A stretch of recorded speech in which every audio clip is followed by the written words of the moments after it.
இறக்கி பிடி, கொண்டு தர. அண்ணா திமுக கொடி, பாட்டாளி மக்கள் கட்சி கொடி கொஞ்சம் இறக்கி பிடிங்க சகோதரர்களை, இறக்கி பிடிங்க. சொல்ல கேளுங்க ராஜா. படம் அண்ணா திமுக கொடி கொஞ்சம் இறக்கி பிடி, ஓரமாக கொண்டாந்துரு. இல்லாட்டி இந்த பக்கம் ஓரமாக கொண்டாந்துரு. அதை இறக்க முடியல, ஓரமாக கொண்டாந்துரு. ஒரு ஓரமாக தள்ளி பிடிச்சிக்கப்பா. படம் எடுக்க வேணும்ல, நீங்களாம் உங்களுடைய முகம் தெரிய வேணும்ல டிவியில். தள்ளி பிடிங்க, தள்ளிப்படி, கொஞ்சம் தள்ளிப்படி. வா, நேராச்சு, டைம் ஆயிடுதுல்ல. கொஞ்சம் ஒத்துழைப்பு தம்பி, கொஞ்சம் விடு. வன்னீர் சங்க கொடி பிளீஸ், கொஞ்சம் தள்ளிப்படி, தள்ளிப்படி ராஜா. எங்க நீ போடி பிடிக்கவே மாட்டேங்கிறீங்களே, நேரம் ஆகுது. தள்ளி பிடிங்க. படம் ஏன்னா லைவ்ல போயிட்டு இருக்குது, லைவ்ல போகுது ராஜா. கொஞ்சம் ரைட் ரைட், கொஞ்சம் தள்ளி பிடிங்க. பொன்மனச்சம்மல் புரட்சி தலைவர் எம்ஜிஆர், இதயம் புரட்சி தலைவி அம்மா, இருவரும் தலைவர்களை வணங்கி இந்த திருவாரூர் நகரமே பூமியை அதிர்ந்து போச்சு.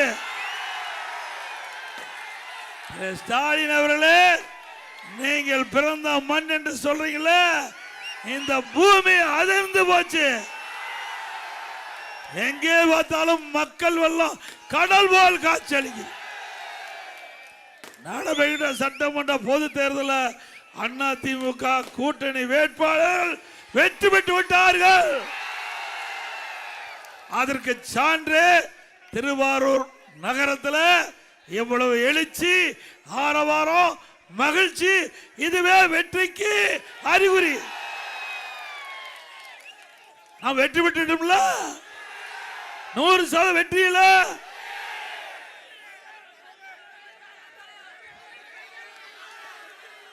இந்த சிறப்பான நிகழ்ச்சியை கலந்து கொண்டு சிறப்பித்துக் கொண்டிருக்கின்ற முன்னாள் அமைச்சர், மாவட்ட செயலாளர் அறிவிச்சார் திரு காமராஜ் அவர்களே, முன்னாள் எம்பி திரு கோபால் அவர்களே, அமைப்பிச்சார் சிவராஜமாணிக்கம் அவர்களே, பொறுப்பாளர் திரு இளவரசன் எக்ஸ் எம்பி அவர்களே, திரு PS பாப்பா சுப்பிரமணியன் எக்ஸ் எம்எல்ஏ அவர்களே, மற்றும் கூட்டணி கட்சி சேர்ந்த பாஜக VK செல்வம் அவர்களே, பாட்டாளி மக்கள் கட்சி வடக்கு மாவட்ட திரு ராஜு அவர்களே, மற்றும் S வேணுகோபால் அவர்களே, அம்மா மக்கள் முன்னேற்ற கழகத்தை சேர்ந்த அமைப்பு திரு S காமராஜ் அவர்களே, தமாக செயலாளர் குடவாசல் S தினகரன் அவர்களே, தமாக முரளிதரன் அவர்களே, மற்றும் தமாக சந்திரசேகரன் அவர்களே, ஜெகன் பாண்டியன் அவர்களே, தமிழக மக்கள் முன்னேற்ற கழகத்தை சேர்ந்த ஜெகன் பாண்டியன் அவர்களே, திரு ரஜினி பாண்டியன் அவர்களே, முகமது முன்னேறு மாவட்ட செயலாளர் அம்பிகா அபதி அவர்களே, இந்திய ஜனநாயக கட்சியுடைய S பன்னீர்செல்வம் அவர்களே, திரு K பாண்டியன் அவர்களே, திரு G நாராயணசாமி அவர்களே, சிங்க தமிழ் முன்னேற்ற கழக தலைவர் G செந்தில் அவர்களே, தென்னிந்திய ஃபார்வர்ட் பிளாக் கட்சி காசி சங்கர் அவர்களே, மருது சேனை துணை செயலாளர் ஆதி மகேஷ் அவர்களே, வளரும் தமிழ் கட்சி மாவட்ட செங்கை சரவண சோழன் அவர்களே, மருத மக்கள் முன்னேற்ற கழக மாவட்ட RP திலீபன் ராஜா அவர்களே, விடுதலை புரட்சி கழக சித்தாடி ராஜா அவர்களே, தமிழ் மாநில பகுஜி சமாஜ் கட்சி செயலாளர் இமானுவேல் அவர்களே, தமிழ் மாநில பகுஜி சமாஜ் கட்சி T அசோக் ராஜ் அவர்களே, முக்குளத்து புலிகள் கட்சி சகோதரர் VRK ராஜா அவர்களே, அகில இந்திய மூவேந்தர் பாசறை மாவட்ட R அன்பரசன் அவர்களே, இங்கே திரளாக குழுமிருக்கின்ற அனைத்து இந்திய அண்ணா திராவிட முன்னேற்ற கழகத்திலே பல்வேறு பொறுப்புகளை வைக்கின்ற நிர்வாகிகளே, கழக உடன்பிறப்புகளே, நாம் கூட்டணியில் அங்கம் வைக்கின்ற கட்சியுடைய தலைவர்களே, நிர்வாகிகளே, தொண்டர்களே, பெரியோர்களே, தாய்மார்களே, விவசாயிகளே, விவசாய தொழிலாளர்களே, மகளிரை சேர்ந்த சகோதரிகளே, இளைஞர் வட்டாளங்களே, பத்திரிகையாளர்களே, ஊடக நண்பர்களே, வாக்காளர் மக்களை அத்தனை பேருக்கு என்னுடைய முதற்கால் நன்றி கலந்த வணக்கம். ஏன் நடைபெறுகின்ற சட்டமன்ற பொது தேர்தல் அனைத்து இந்திய அண்ணா திராவிட முன்னேற்ற கழக தலைமையில் தேசிய ஜனநாயக கூட்டணி நாம் அமைச்சிருக்கிறோம். நம்முடைய கூட்டணி வெற்றி கூட்டணி. நம்முடைய கூட்டணி சார்பாக அனைத்து இந்திய அண்ணா திராவிட முன்னேற்ற கழகத்துடைய வெற்றி வேட்பாளர் நல்லிலம் சட்டமன்ற தொகுதியில் முன்னாள் அமைச்சர் திரு ஆர் காமராஜ் அவர்கள் நிறுத்தப்பட்டிருக்கிறார்.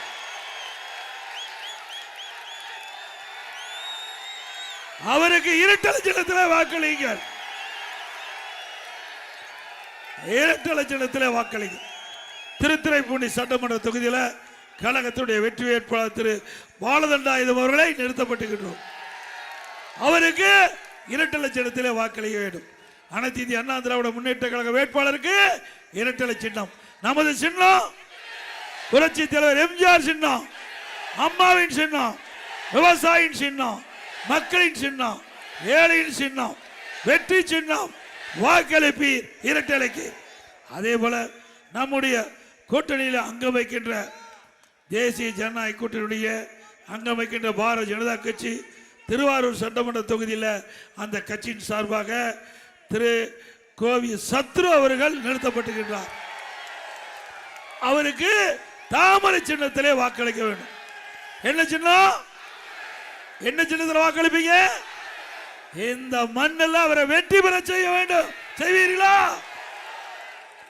அதே போல அம்மா மக்கள் முன்னேற்ற கழகம் மரியாதைக்குரிய சகோதரர் டிடிவி அவருடைய ஆசி பெற்ற வேட்பாளர் மன்னார்குடி சட்டமன்ற தொகுதியில் அந்த கட்சியினுடைய வேட்பாளராக திரு எஸ் காமராஜ் அவர்கள் நிறுத்தப்பட்டிருக்கிறார். அவருக்கு குக்கர் சின்னத்திலே வாக்களிக்க வேண்டும். என்ன சின்னம்? எந்த சின்னத்தில் வாக்களிக்கிற? குக்கர் சின்னத்திலே வாக்களிக்க வேண்டும். ஆக அதிமுக கட்சி வேட்பாளருக்கு இரட்டை சின்னத்திலே வாக்களிக்க வேண்டும். பாரதிய ஜனதா கட்சி வேட்பாளருக்கு தாமரை சின்னத்திலே வாக்களிக்க வேண்டும்.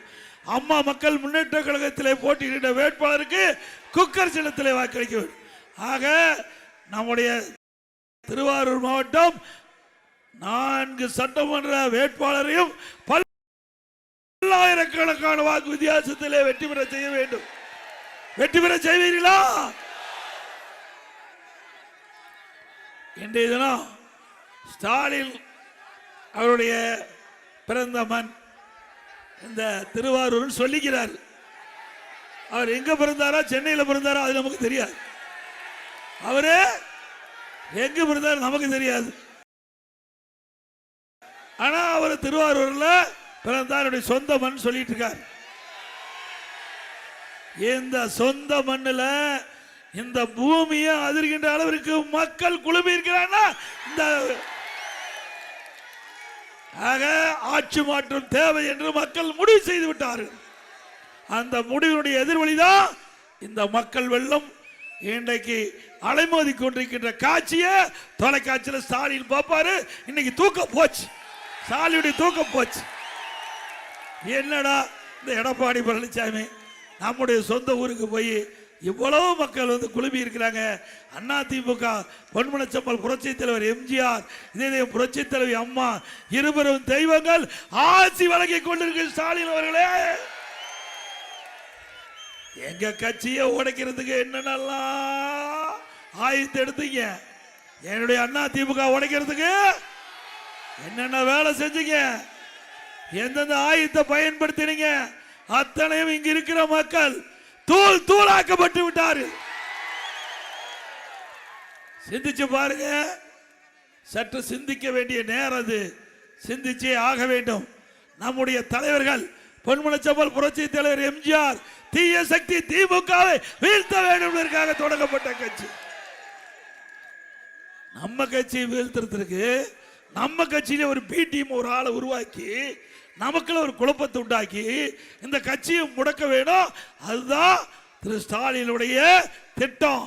ஆனா நம்முடைய தலைவர்கள் மேலே பார்த்து கொண்டிருக்கிறார்கள்.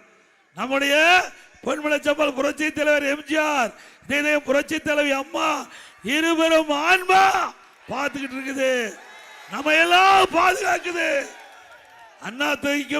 அண்ணா திமுக என்ற பேர் இயக்கத்தை 2 ஆத்மாக்களும் பாதுகாத்துக் கொண்டிருக்கிற ஸ்டாலின் அவர்களே, மறந்து விடாதீர்கள், மறந்து விடாதீர்கள். ஸ்டாலின் அவர்களே, எங்க இயக்கத்தை அழிக்க நின்றவர்கள் அழிந்து போவார்கள். முடக்க நினைத்தவர்கள் முடங்கி போவார்கள். உண்மைதானே? இது அதிமுக கட்சி உயிரோட்டம் உள்ள கட்சி. எந்த கொம்பனாலும் தொண்டனை கூட தொட்டு பார்க்க முடியாது. முடியுமா? இன்றைக்கு புரட்சி தலைவர் எம்ஜிஆர் அவர்கள் உடல்நிலை சரியில்லாம அமெரிக்காவில் சிகிச்சை பெற்றிருக்கும் போது திரு கருணாநிதி அவர்கள் என்ன சொன்னாரு? அவர் உயிரோட வந்தா எங்களுக்கு என்னை ஜெயிக்க வச்சிருங்க, உயிரோட வந்தா அவருக்கு கட்சி கொடுத்துருந்தார். அந்த காலத்திலேயே அவ்வளவு பெரிய பொய்ய சொல்லவர் தான் திரு கருணாநிதி. கொடுப்பாரா? எப்படியெல்லாம் மக்களை ஏமாத்துனாங்க. அதே போல திரு ஸ்டாலின் அவர்களும் ஊர் ஊரா போயிட்டு இருக்காரு. இப்பதான் டீ கடைக்கு போய் டீ குடிக்கிறார். எத்தனை நாள் டீ குடிக்கிறதுக்கு நேரம் இல்லை. ஏன்னா 5 ஸ்டார் ஹோட்டலில் டீ குடிச்சிட்டு இருந்தார். இப்பதான் கடைக்கு வந்து டீ குடிக்கிறார். நாம் எப்பவுமே கடையில் டீ குடிக்கிறவங்க. நம்முடைய கஷ்டம் நஷ்டம் துன்பம் துயரம் நம்ம போல ஒருவருக்கு தான் தெரியும். தெரியுமா அவருக்கு? இங்க இருக்கிற விவசாயிகள் படிக்கிற கஷ்டம் தெரியுமா? படிக்கிற துன்பம் தெரியுமா? எனக்கு ஒரு விவசாயி தொழிலாளி என்றால் சாதாரண விஷயம் இல்ல, கடினமான தொழில் விவசாய தொழில். நான் இன்னைக்கு விவசாயியா இருக்கிறேன். உங்களை எல்லாம் பார்க்கின்ற பொழுது மட்டற்ற மகிழ்ச்சி, எல்லையெல்லா மகிழ்ச்சி. முதலமைச்சர் இருக்கும் போது அந்த மகிழ்ச்சி இல்ல, இப்ப காண்கின்ற மகிழ்ச்சி எல்லையெல்லா மகிழ்ச்சி. நானும் உங்களை போல் விவசாயம் பண்ணிட்டு இருந்தவன். இன்றைக்கும் விவசாயம் தான் என்னுடைய சொந்த தொழில், வேற எந்த தொழிலும் இல்லை. ஆனா இந்த விவசாயத்தை இன்றைய முதலமைச்சர் புறக்கணித்துக்கிட்டு இருக்கிறார். விவசாயிகளை விரோதியாக பார்க்கின்றார். விவசாயிகளை எந்த திட்டமும் அறிவிக்காமல் விவசாயிகள் படுகின்ற கஷ்டம் துன்பம் துயரம் வேதனை எதை பற்றி கவலைப்படாத முதலமைச்சர் இன்றைய முதலமைச்சர் ஸ்டாலின் அவர்கள். சிந்திச்சு பாருங்க. அண்மையில் டெல்டாவில் இருக்கிற விவசாயி உற்பத்தி செய்யப்பட்ட நெல் நேரடி நெல் கொள்முதல் கொண்டு சென்று விற்க முடியல. மழை பெய்யுது. அந்த மழையில் நனைகிற நெல்மணி எல்லாம் மூடி வைக்கிறது, தார்பாய் கூட கொடுக்கல. திறந்த வெளியில் அடுக்கி இருக்குது. மழையில் நனைந்து நெல்மணி முளைச்சிருக்குது. அதை கூட இந்த முதலமைச்சர் வந்து பார்க்க முடியல, பார்க்கறதுக்கு நேரம் இல்லை. இப்போ வந்தார்ல, வந்தாரா இப்போ வரல. எப்போ அவருடைய மகன் வந்திருப்பாரு, அவரும் வரல. சுத்தம் நீங்க முடிவு பண்ணிட்டாங்க. திருவாரூர் சட்டமன்ற தொகுதி ஜெயிக்காது முடிவு பண்ணிட்டாங்க. நான் ஏற்கனவே எழுச்சி பயணத்தின் போது உங்களை எல்லாம் வந்து சந்திச்சுட்டு போனேன். இதே இடத்துல மீண்டும் இதே இடத்துல வந்திருக்கிறேன். பாருங்க, நெல்லெல்லாம் முளைச்சு போச்சு. ஒரு தட்டில் வச்சு பார்க்கிறார். எதுல? ஒரு பிளாஸ்டிக் தட்டில் முளைச்ச நெல்ல பார்க்கிறார். இவரா விவசாயி காப்பாத்துறாரு.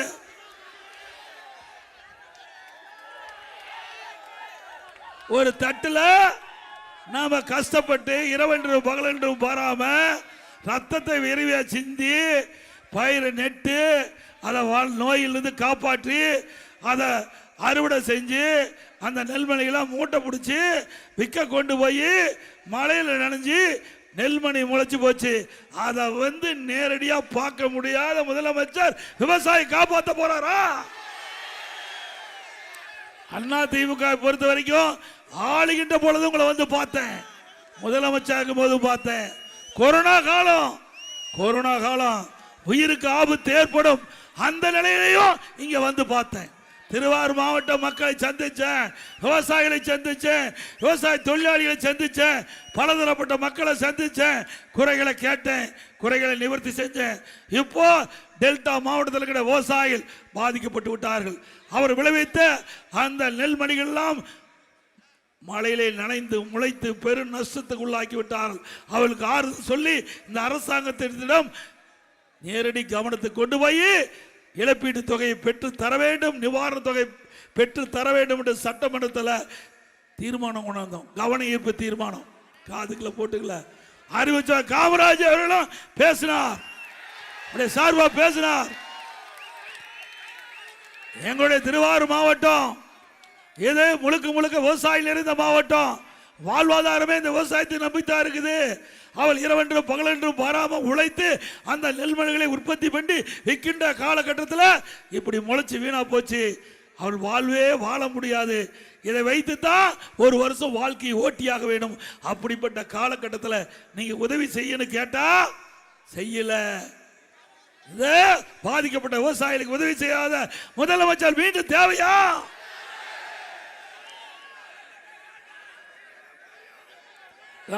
நான் வந்து பார்த்துட்டு போனல. இதுக்கு முதலமைச்சர் சொல்றாரு, அந்த நெல்லாம் கொண்டாந்து அடுக்கி வச்சிருந்தாங்கல்ல வெளியில, நம்முடைய விவசாயிகள் அறுவடை செஞ்சு மூட்டை பிடிச்சு வெளியில கொண்டாந்து விற்பனைக்கு நேரடி கொள்முதலத்தில் விற்பனைக்கு அடுக்கி வச்சிருக்காங்க. அதுக்கு என்ன சொல்றாங்கன்னா, வியாபாரி கொண்டாந்து அடுக்கி வச்சிருக்காங்களாம். வியாபாரிகள் கொண்டாந்து அடுக்கி வச்சிருக்காங்களாம். எவ்வளவு பச்சை பொய்! எவ்வளவு விவசாயிகளை எப்படி கொச்சப்படுத்துறாரு! விவசாயிகள் கஷ்டப்பட்டு உழைத்து அவர் ரத்தத்தை வேர்வையா மண்ணிலே சிந்தி இந்த நெல்மணிகளை உற்பத்தி செஞ்சு விற்பனை கொண்டாந்து வச்சிருந்தா இதற்கு தீர்வு காணத்துக்கு வக்கு இல்லை. ஆனா இவரெல்லாம் வியாபாரி. எடப்பாடி பழனிசாமி வேண்டும் என்று திட்டமிட்டு அவளை தூண்டி விட்டு அவதூறு பிரச்சாரத்தை செய்வதா சொன்னாங்க. அப்படியே நான் செஞ்சேன். இன்றைக்கு திருவாரூர் மாவட்டம், தஞ்சாவூர் மாவட்டம், மயிலாடுதுறை மாவட்டம், நாகப்பட்டினம் மாவட்டம் விவசாயிகளை சந்தித்து அவருடைய குறைகளை கேட்டு அந்த நெல்மணிகள்லாம் முளைச்சு போச்சு. அவருக்கு அந்த கஷ்டம் அவருக்கு தாங்க தெரியும். உழைத்தவனுக்கு தான் அந்த கஷ்டம் தெரியும். நானும் ஒரு விவசாயி.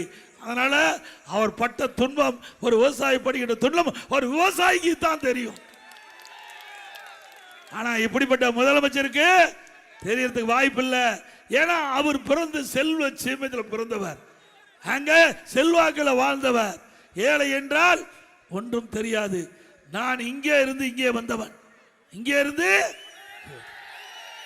உங்களை போல் சாதாரண தொண்டனாக இருந்து ஒரு கிளைக்கழக செயலாளராக இருந்து தலைவருடைய பேச்சுக்களை கேட்டு, பொன்மனச்சம்பல் புரட்சி தலைவர் எம்ஜிஆருடைய பேச்சை கேட்டு ரசித்து, தலைவருடைய நம்முடைய முன்னணி தலைவருடைய பேச்சை கேட்டு படிப்படியா கிளை செயலாளர், ஒன்றிய பொறுப்பு, மாவட்ட பொறுப்பு, மாநில பொறுப்பு, எம்எல்ஏ, எம்பி, மந்திரி, அப்புறம் தான் முதலமைச்சர்.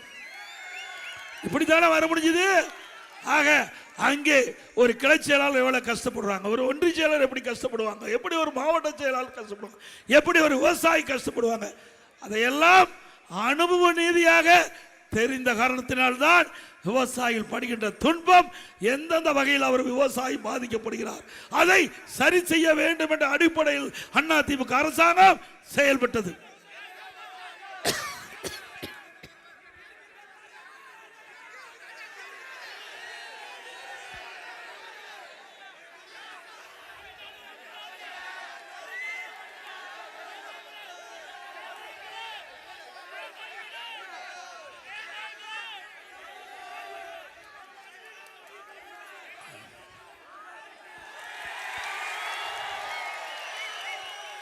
அதே போல அனைத்து இந்திய அண்ணா திராவிட முன்னேற்ற கழக தேர்தல் அறிக்கை, இதே புரட்சி தலைவி அம்மா இருக்கின்ற பொழுது அம்மா அவர்கள் குறிப்பிட்டது, அதிமுக தேர்தல் அறிக்கையில் அதிமுக ஆட்சிக்கு உடனே விவசாயிகள் வாங்கிய பயிர்க்கடன் தள்ளுபடி என்று சொன்னாங்க.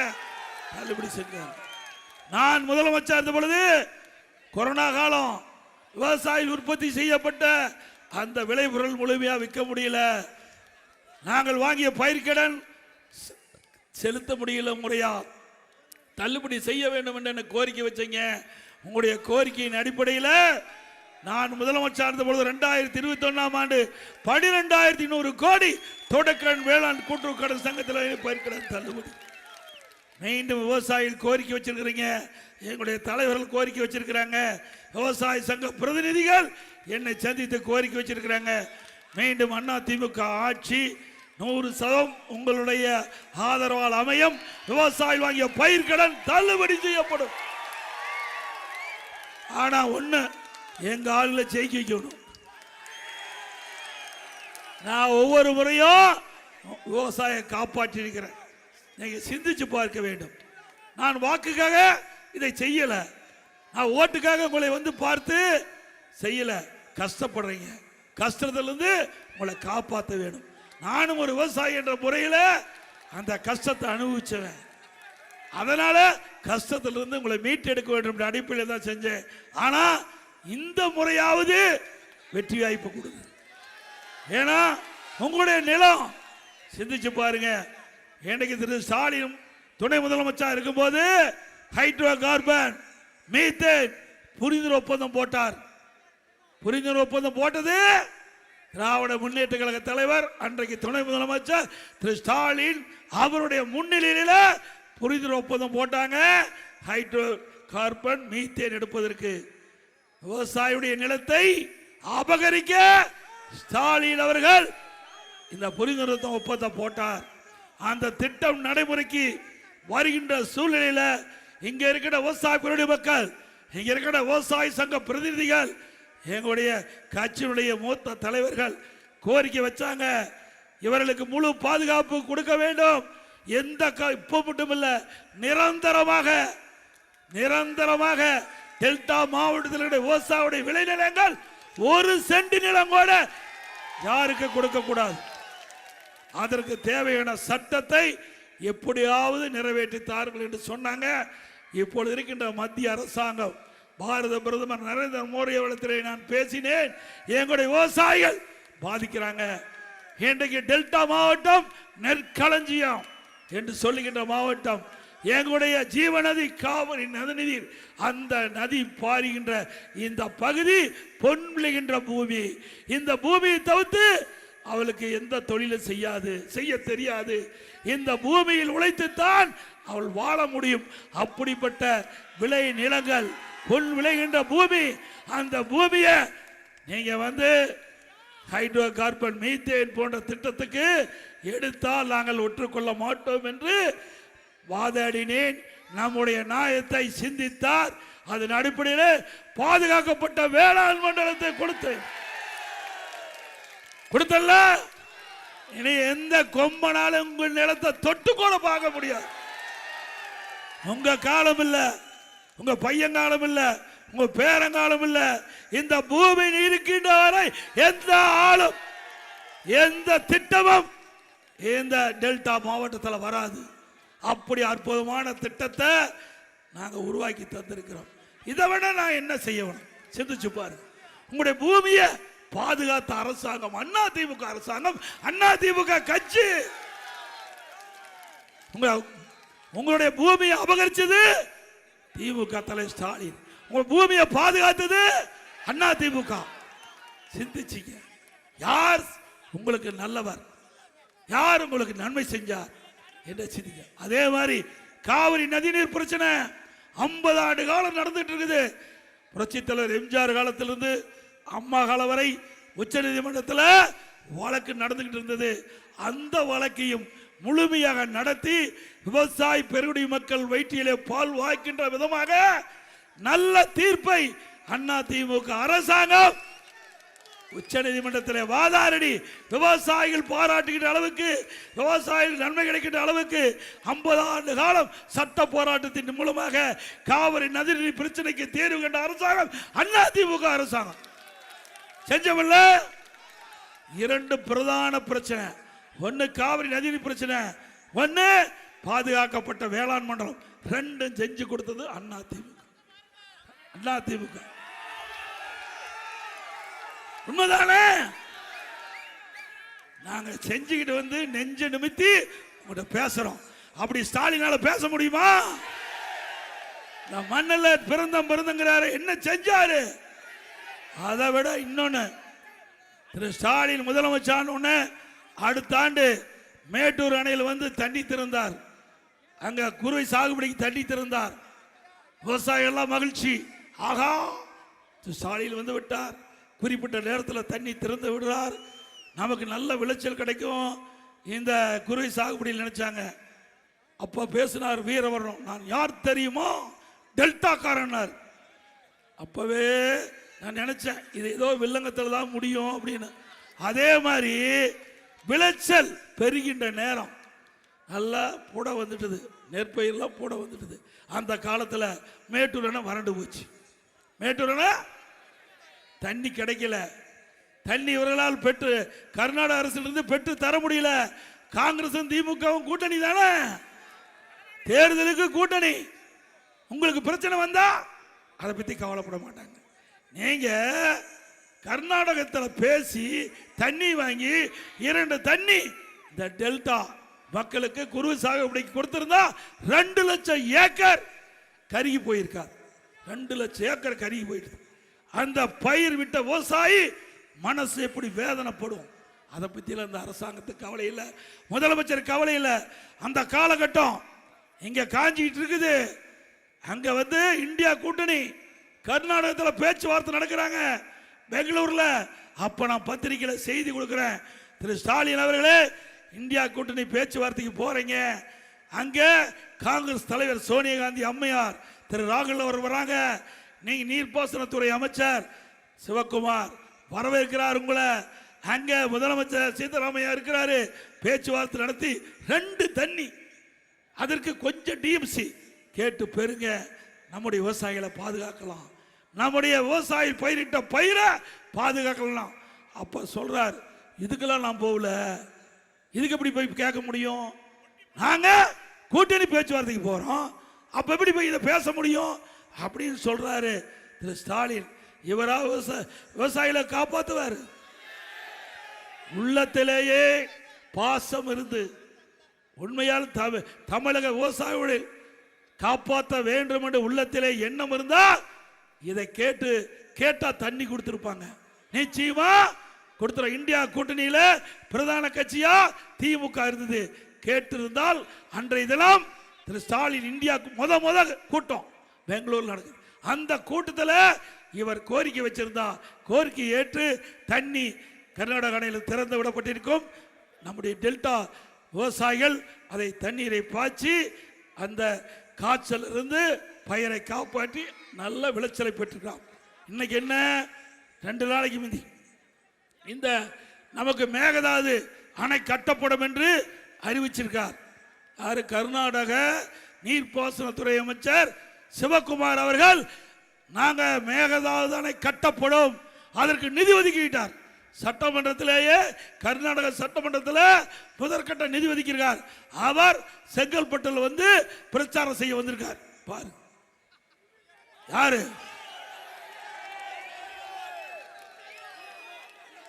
இவர் விவசாயத்தை காப்பாற்றுவாரா? தமிழ்நாட்டை காப்பாற்றுவாரா? அவர் சொல்றார், நீர்ப்பாசனத்துறை அமைச்சர், கர்நாடக நீர்ப்பாசனத்துறை அமைச்சர் சொல்றார், எப்பாடுபட்டாவது மேகதாதுல அணை கட்டப்படும் அப்படின்னு நீதிமன்றம் வரைக்கும் போயிருக்கார். இவர் அவர்கிட்ட எப்படி உறவு? இவர்களுக்கு மக்களை பற்றி கவலை இல்லை, விவசாயிகள் பற்றி கவலை இல்லை.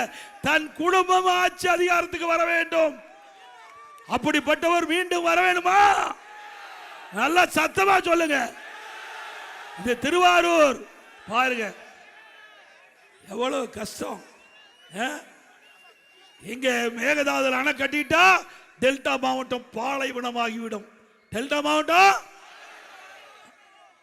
இப்படிப்பட்ட நிலைமையில அவரை கர்நாடகத்தை அழைத்து இங்க கூட்டம் போட்டு நடத்துற முதலமைச்சர், இன்றைய முதலமைச்சர் இப்படிப்பட்டவர்கள் ஆட்சியில் வர வேண்டுமா என்பதை நீங்கள் தான் சிந்திக்க வேண்டும். அப்புறம் இப்ப இருக்கிற முதலமைச்சர் விவசாயத்தை பத்தியே முழுசா தெரியாது. விவசாய கரும்பு பயிர் என்ன, நெற்பயிர் என்ன, ராகி பயிர் என்ன, மக்காச்சோள பயிர் என்ன, ஒண்ணுமே தெரியாது. நமக்கு நாமே திட்டம் ஒன்று போட்டு ஊரா போனார்ல. எங்க சேலம் மாவட்டத்துக்கு வந்தார். தலைவாசல்ல கரும்பு தோட்டத்தை பார்வையிட போனார். கரும்பு தோட்டத்தில் காங்கிரீட் தோட்டம் போட்டு போனார். கரும்பு தோட்டத்தில் காங்கிரீட் சாலை அமைச்சுக்கிட்டு போன நவீன விவசாயி யாரு? நவீன. இவரெல்லாம் நாட்டை காப்பாற்ற போறாரா? விவசாயத்தை காப்பாற்ற போறாரா? விவசாய காப்பாற்ற போறாரா? விவசாய தொழிலாளி காப்பாற்ற போறாரா? சிந்திங்க. நான் விளையாட்டா சொல்லுங்க. ஒரு அரசாங்கம் அமைப்பது சாதாரண விஷயம் இல்லை. 8 கோடி தமிழ் மக்கள் வாழ்கின்ற மாநிலம். அந்த மக்களுடைய வாழ்வாதார பிரச்சனை. இன்றைக்கு 60% விவசாயிகள் இருக்கிறாங்க. அந்த 60% விவசாயியுடைய நிலை என்ன என்பதை உணர வேண்டும் ஒவ்வொரு விவசாயியும். தயவு செய்து சிந்தித்து பாருங்கள். எந்த அரசாங்கம் உங்களுக்கு உதவி செய்கிறது, எந்த அரசாங்கம் ஆட்சிக்கு உங்களுக்கு நன்மை கிடைக்கும், சிந்திச்சு பார்த்து இந்த தேர்தலில் உங்களுக்கு எந்த அரசாங்கம் நன்மை செய்து என்பதை உங்கள் மனசாட்சிக்கு தெரியும். மனசாட்சிப்படி இந்த தேர்தலை வாக்களியுங்கள்.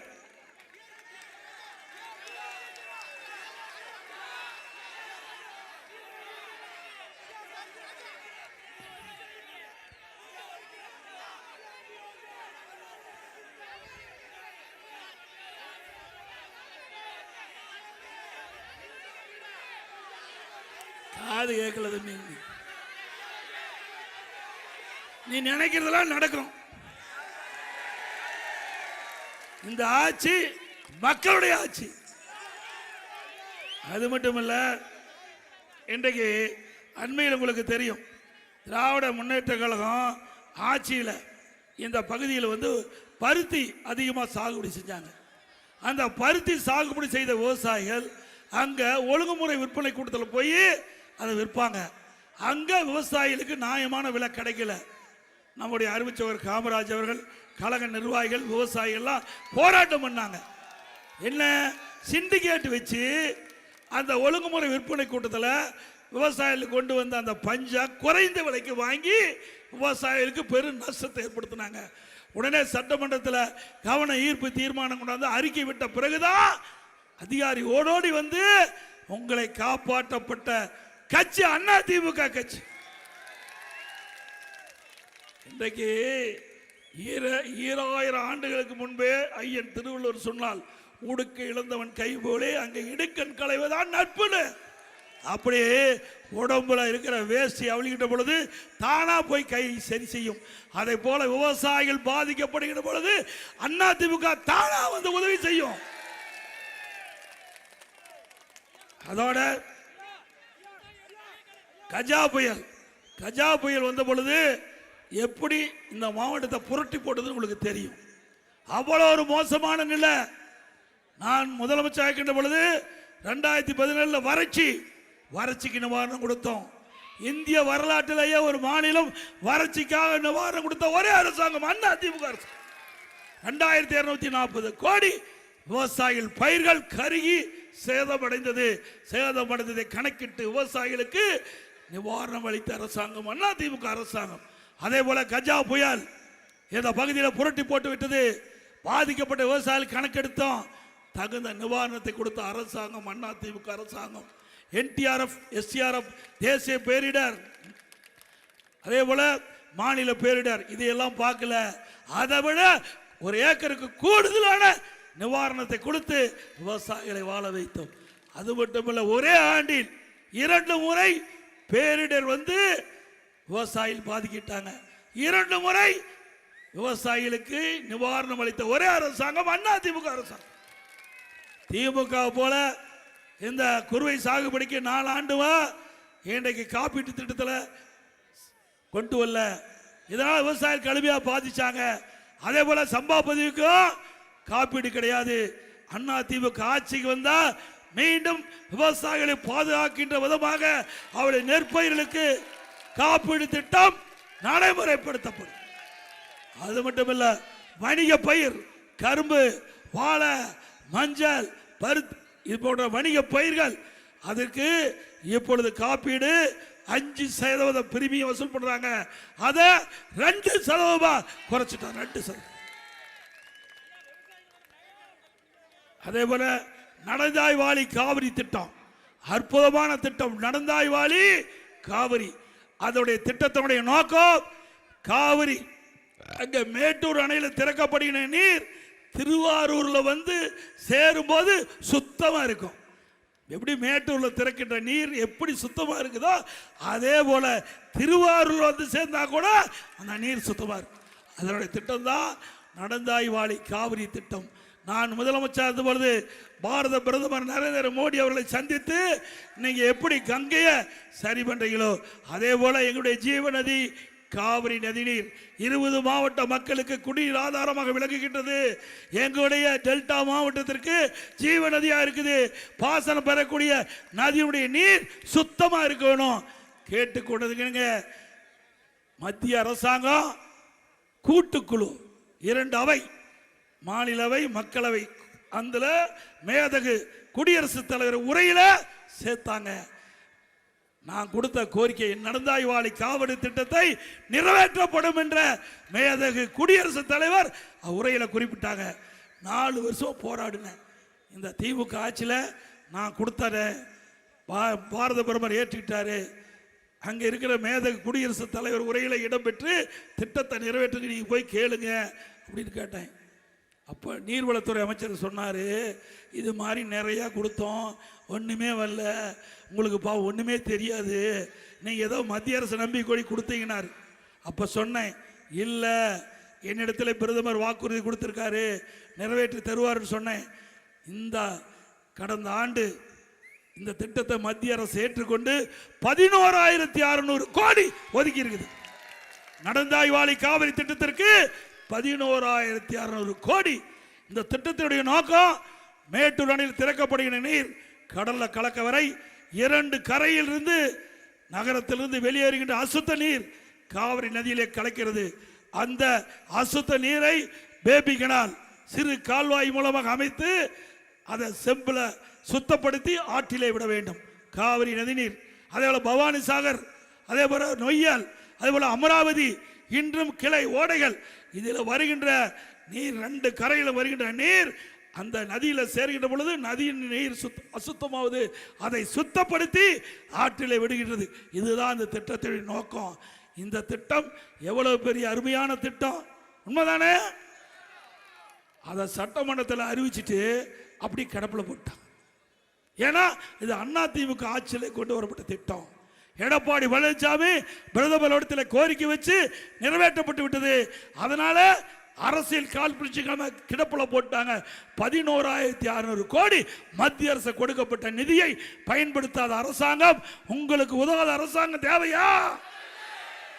சிந்திச்சு பாருங்க, எவ்வளவு பணம், இந்த தண்ணி எவ்வளவு சுத்தமா இருக்க வேணும், சுத்தமான நீரை தான் பருக வேண்டும். இன்னைக்கு விவசாயத்துக்கு பாய்ச்சிக்கிட்ட நீர் கூட சுத்தமா இருக்கணும். பல ரசாயனங்கள் நீர்ல கலக்குது, பல தொழிற்சாலையிலிருந்து வருகின்ற நீர்லாம் நதியில கலக்குது, நதி நீர் மாசடையுது. அதை நம்ம நெற்பயிருக்கு பாய்ச்சினா பல பூச்சிகள் வந்து விழுகுது, நோய்வாய்ப்படுது பயிர்கள். இதையெல்லாம் காப்பாற்றுவதற்கு தான் இந்த திட்டத்தையே நான் சிந்திச்சு கொண்டாந்தேன். அதை கூட இந்த அரசாங்கம் நிராகரிச்சது. ஆனா அவருடைய கொள்கை விளக்க குறிப்பில் 11,600 கோடி மத்திய அரசு கொடுப்பதுன்னு ஒத்துக்கிட்டார். ஏன்னா அதை ஒத்துத்தான் ஆகணும், ஏன்னா அங்கதான் அலர்ட் பண்ணிட்டாங்களே. இப்படி இப்ப என்னங்கிறாரு முதலமைச்சர், தமிழ்நாட்டை மத்திய அரசு புறக்கணிக்குது, தமிழ்நாட்டை புறக்கணிக்குதான், நிதி கொடுக்கல, திட்டம் கொடுக்கல. கொடுக்கிற திட்டத்தையே நீ நிறைவேற்ற முடியல, கொடுக்கிற திட்டத்தை நிறைவேற்ற முடியல. எப்பொழுது பார்த்தாலும் மத்திய அரசை குறை சொல்லிட்டே இருந்தா மத்திய அரசாங்கம் எப்படி நீங்க கொடுக்கிற திட்டத்தை அனுமதிப்பாங்க? நீங்க கொள்ளையடிக்கிற கூட்டம் ஆகி போச்சு. எந்த திட்டத்தை கொடுத்தாலும் அதுல என்ன கமிஷன் வர வேண்டும் என்று பார்த்து இந்த திட்டத்தை கொடுத்தீங்களா மத்திய அரசு எப்படி ஏற்கும்? சிந்திச்சு பாருங்க. எங்க பகுதியில் பவானியிலிருந்து தோப்பூர் வரை 4 வழிச்சாலை நகாய் திட்டம் எடுத்துக்கிட்டாங்க. நான் இருக்கும்போதே 90% நிலத்தை எடுத்துட்டேன். பார்த்தாங்க நகாய் திட்டம்னா மத்திய அரசு திட்டம், இவங்கள டெண்டரில் காசு வராது. பார்த்தார் இங்க இருக்கிற நெடுஞ்சாலைத்துறை அமைச்சர், நிலம் எடுக்க முடியல அப்படின்னு எழுதி மாநில தேசிய நெடுஞ்சாலை, மாநிலத்திலேயே தேசிய நெடுஞ்சாலை இருக்குது பிரிவு, அதில் எடுத்து இவங்களை டெண்டர் விடலாம். 4 வழிச்சாலை 2 வழிச்சாலை ஆகிப்போச்சு. அது என் ஊருக்கு போகிறது துரதிருஷ்டம் பாருங்க. என் ஊருக்கு போகிற சாலையை ஆட்டை போட்டு முடிச்சுட்டான். 4 வழிச்சாலையா 2 வழிச்சாலை ஆக்கிட்டாங்க. இவர்களே டெண்டரை 5ஆ பிரித்து விட்டு கமிஷன் வாங்கிட்டாங்க. இப்படிப்பட்ட ஆட்சி தேவையா? மத்திய அரசாங்கம் உதவி செய்யலைங்கிறீங்க. தெளிவா சொல்றது ஸ்டாலின் அவர்களே, உன்னுடைய மண்ணில் இருந்து சொல்றேன் கேட்டுக்க. மத்திய அரசாங்க திட்டம் பல சாலைகள் தேசிய நெடுஞ்சாலை ஆக்கி இருக்கிறாங்க. பல கோடி ரூபாய், ஆயிரக்கணக்கான கோடி தமிழகத்தில் செலவு பண்ணியிருக்காங்க. ரயில்வே பாதை நீடிக்க வேண்டும்னு பல முறை மாநில அரசு கேட்டாங்க, அதுக்கு நிலம் எடுத்து கொடுக்கல. பல ரயில்கள் வேண்டும்னு கேட்டோம், எல்லா ஊருக்கும் ரயில் விட்டுருக்காங்க. வந்தே பாரத் ரயில், ஸ்பீடா போற ரயில், அது நமக்கு கொடுத்துருக்குறாங்க. அதே போல விமான நிலையம், திருச்சி விமான நிலையம் விரிவாக்கம், தூத்துக்குடி விமான நிலையம் விரிவாக்கம். நான் இருக்கும் போதே கோயம்புத்தூர் அங்க விமான நிலையம் விரிவாக்கம் நிலத்தை எடுத்து கொடுத்துட்டேன். இது வரைக்கும் ஹேண்ட் ஓவர் பண்ணல, ஒப்படைக்கல. எப்படி நிறைவேற்ற முடியும்? இந்த ஆட்சி வந்த பிறகு ஒரு பெரிய திட்டத்தை கூட கொண்டு வர வக்கு இல்லாத அரசாங்கம் திமுக அரசாங்கம். துறைமுகம் ஏற்றுமதி இறக்குமதி, நாம் உற்பத்தி பண்ணுகின்ற பொருள் ஏற்றுமதி ஆகணும், வெளிநாட்டில் இறக்குமதி பண்ணணும். அதுக்கு துறைமுகம், தூத்துக்குடி வஉசி துறைமுகம் விரிவாக்கம் பண்ணியிருக்காங்க, சென்னை துறைமுகம் விரிவாக்கம் பண்ணியிருக்குது. மத்திய அரசாங்க திட்டம் முழுவதும் சரியான முறையிலே செயல்படுத்தி கொடுக்க ஸ்டாலின் அவர்களே, உங்களுக்கு தான் ஒன்றும் தெரியாது, பொம்மை முதலமைச்சராச்சு. இனிமேல் படிச்சு பார்த்தாவது தெரிஞ்சுக்க, படிச்சு பார்த்தாவது தெரிஞ்சுக்கப்பா. மத்திய அரசாங்கத்தில் என்னென்ன திட்டம் கொண்டாந்துருக்காங்க, எவ்வளவு நிதி ஒதுக்கியிருக்காங்க. சரி, நீங்க 15 வருஷம் இருந்தீங்களா? 15 வருஷம் மத்தியில் ஆட்சி அதிகாரத்தில் திமுக இருந்தது இல்லைங்களா? காங்கிரஸ்லயும் மத்தியில் அமைச்சராக இருந்தாங்க, பாரதிய ஜனதாவிலையும் மத்தியில் ஆட்சியில் தான், ஐக்கிய குஜராத் இருந்தாங்க, தேவகட ஐயா இருந்தாங்க. இப்படி 15 ஆண்டு காலம் திராவிட முன்னேற்ற கழகத்தை சேர்ந்த நாடாளுமன்ற உறுப்பினர்கள் மத்தியில் ஆட்சி அதிகாரத்தில் இருக்கும்போது தமிழ்நாட்டில் பார்த்தையா? உங்க வீட்டு குடும்பத்தை தானே பார்த்தேன், அவர் குடும்பத்தானே பார்த்தாங்க. குடும்பத்துக்கு யாருக்கு பதவி வரணும், யார் அதிகாரத்துக்கு வரணும், அதைத்தானே பார்த்தேன். 15 ஆண்டு காலம் என்ன கும்பகரணம் போல தூங்கிட்டு இருந்தீங்களா? 15 ஆண்டு காலம் தமிழ்நாட்டு மக்களுக்கு என்ன திட்டம், எவ்வளவு நிதி தேவை, அதை அதிகாரத்தில் இருக்கும்போது வாங்கி பெற்றிருக்கலாம்ல. அதில் சில்லறை அடிக்க பார்த்துட்டாங்க, வேற ஒன்றும் பார்க்கல. இந்த கொடி பறக்குதுல்ல, பறக்குதா இல்லைங்களா? எதனால பறக்குது? காத்துல தானே பறக்குது. கண்ணுக்கு தெரியுதா காத்து? கண்ணுக்கு தெரியாத காற்றில் கூட ஊழல் செய்த ஒரே கட்சி திமுக கட்சி. 2G ஸ்பெக்ட்ரம் 1,74,000 கோடி கொள்ளையடிச்சிருக்காங்க. யாரு? திமுக மத்திய அமைச்சரவை இடம்பெற்றிருக்குது.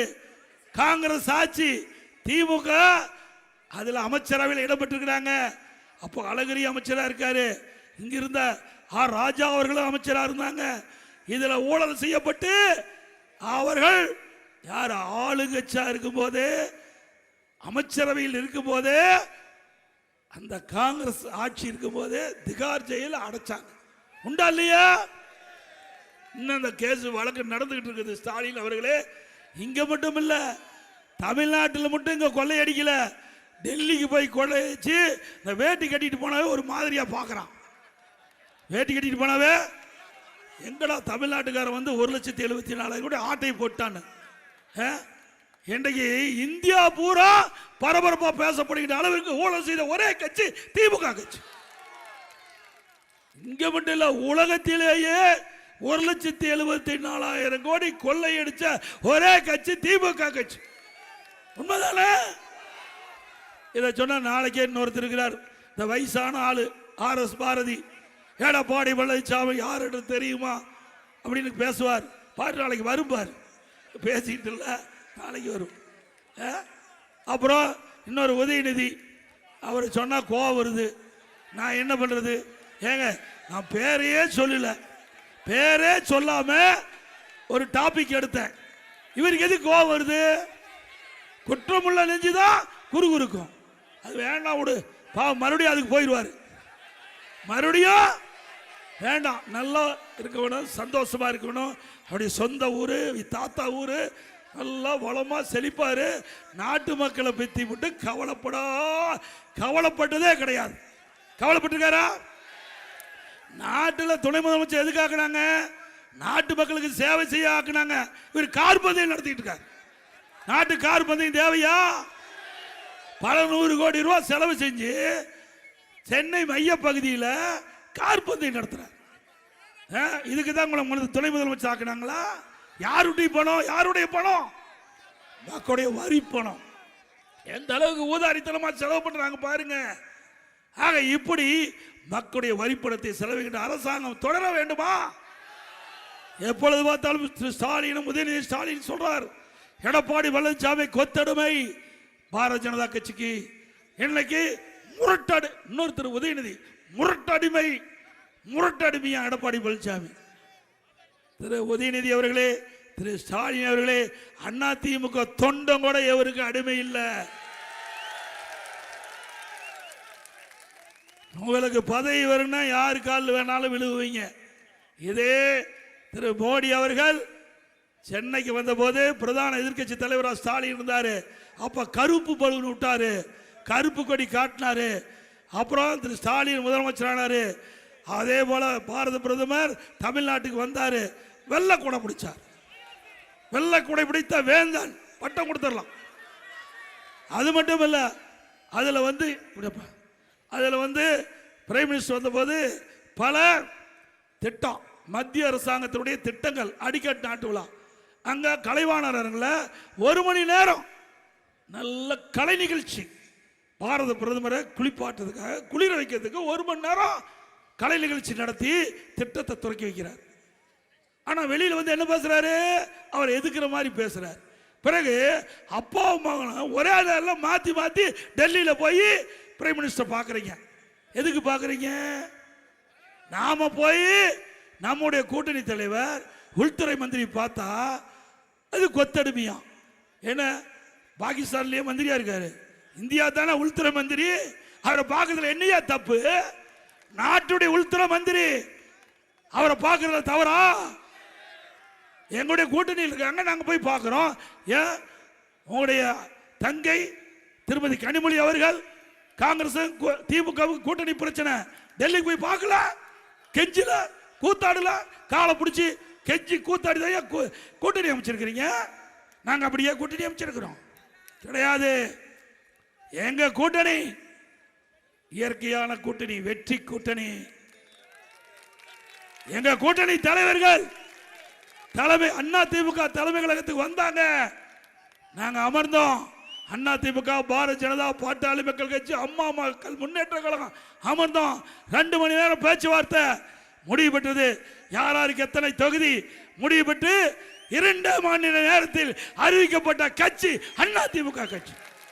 எங்க கூட்டணி அறிவிச்சுமா இல்லையா? 20 நாட்கள் திமுகவும் காங்கிரசும் மாறி மாறி வார்த்தைகள் போர், வார்த்தை போர். பத்திரிகையில் ஊடகத்தில் செய்தி வந்ததில்ல. ஒரு காலகட்டத்தில் காங்கிரஸ் வெளியே போயிட்ட அளவுக்கு ஆகிப்போச்சு. டெல்லிக்கு போய் கெஞ்சி தான் கூட்டணி அமைச்சிருக்கிறாங்க. நாங்க அப்படி இல்லை, இயற்கையான கூட்டணி. எங்க கூட்டணி இயற்கையான கூட்டணி. எங்க கூட்டணி வெற்றி பெறுகின்ற ஒரு சூழ்நிலை இருக்கின்ற நிலை எப்பொழுது வந்து விட்டது. அப்புறம் எப்ப பார்த்தாலும் ஸ்டாலின் சொல்வார், எடப்பாடி பழனிசாமி பாரதிய ஜனதா கட்சி மதவாத கட்சின்னு. இப்ப யாரோட போய் கூட்டி சேர்ந்திருக்கிற? யாரோட கூட்டி சேர்ந்திருக்காங்க? தாத்தா இருக்கும்போது அப்பவே திரு கருணாநிதி திரு வாஜ்பாய் குள்ளா போட்டார். அப்பவே அப்ப பாருங்க சேர்ந்துட்டார்ல. 1999ஆம் ஆண்டு நாடாளுமன்ற தேர்தலில் திமுக பாரதிய ஜனதா கூட்டணி வச்சாங்களா இல்லையா? வச்சாங்களா? அப்போ பாரதிய ஜனதா கட்சி நல்ல கட்சி. இப்போ நாங்க கூட்டணி வச்சா மதவாத கட்சி. 2001 சட்டமன்ற பொது தேர்தல் திமுக பாரதிய ஜனதா கூட்டணி வச்சது. அப்போ அண்ணா திமுக பாரதிய ஜனதா கூட்டணி வச்சா பாரதிய ஜனதா கட்சி நல்ல கட்சி. அன்னைக்கும் இதே கொள்கைதாங்க. பாரதிய ஜனதா கட்சிக்கு 1999 இதே கொள்கைதான், 2001 இதே கொள்கைதான், இப்பவும் இதே கொள்கைதான். ஆனா தலைவர்கள் மாறி இருக்கிறாங்க, பிரதமர் மாறி இருக்காங்க, ஆனா கொள்கை மாறவே இல்லை. எந்த கட்சிக்கும் கொள்கை மாறாது. ஆனா இப்படிப்பட்ட சந்தர்ப்பவாத முதலமைச்சர் ஸ்டாலின் அவர் மீண்டும் தொடர வேண்டுமா?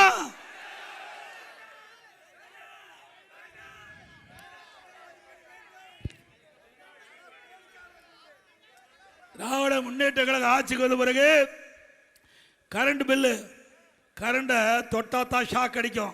கரண்ட் பில்லு கேட்டாவே திமுக ஆட்சியில் ஷாக் அடிக்குது. 67% கரண்ட் பில்லை உயர்த்திட்டாங்க. கடைக்கு 6 மணிலிருந்து 9 வரைக்கும் ரெட்டிப்பு சார்ஜ். வீட்டுக்கு வரி நகராட்சியில் 100% ஏற்றியாச்சு. ஆண்டுக்கு 6% உயர்வு. கடைக்கு 180% உயர்த்தியாச்சு. வீட்டு வரி உயர்த்தியாச்சு, கடை வரி உயர்த்தியாச்சு, குடி வரி உயர்த்திட்டாங்க.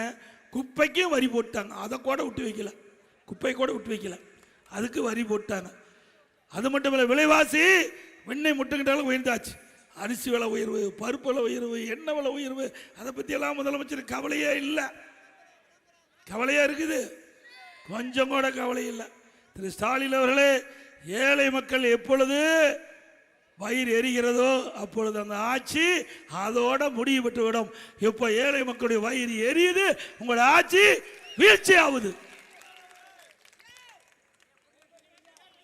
அதே போல விவசாய குடிமராமத்து திட்டம், இங்கே முழுக்க முழுக்க விவசாயிகள் நிறைந்த மாவட்டம். விவசாயம் என்றால் நீர் தேவை, எப்படி உடம்புக்கு உயிர் தேவையோ அதுபோல விவசாயிக்கு நீர் தேவை.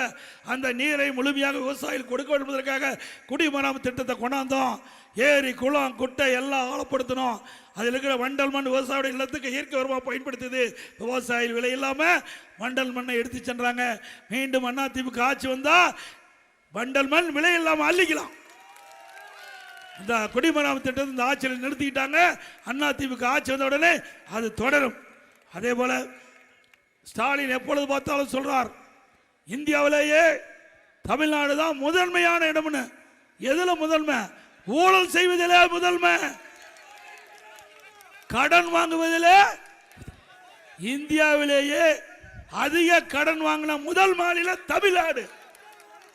எல்லாம் கடங்க. திருவாரூர்லாம் அவர் சொந்த ஊருங்கிறாரு. உங்களை எல்லாம் கடங்காரன் ஆக்கிட்டார்.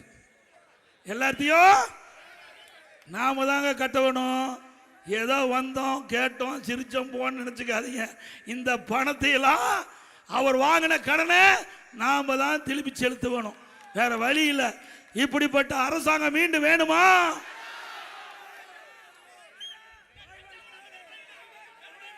அதே போல தமிழகத்தில் சட்ட ஒழுங்கு அடியோடு சீர்கட்டு விட்டது. எங்க பார்த்தாலும் போதைப் பொருள் விற்பனை சர்வசாதாரணமா விற்குது. கஞ்சா விற்காத இடமே இல்லை. உண்மைதானே? சந்து பொந்து வீதி எல்லாம் விற்குது. இந்த கஞ்சா ஆசாமிகள் பல குற்றச்செயலில் ஈடுபடுறாங்க.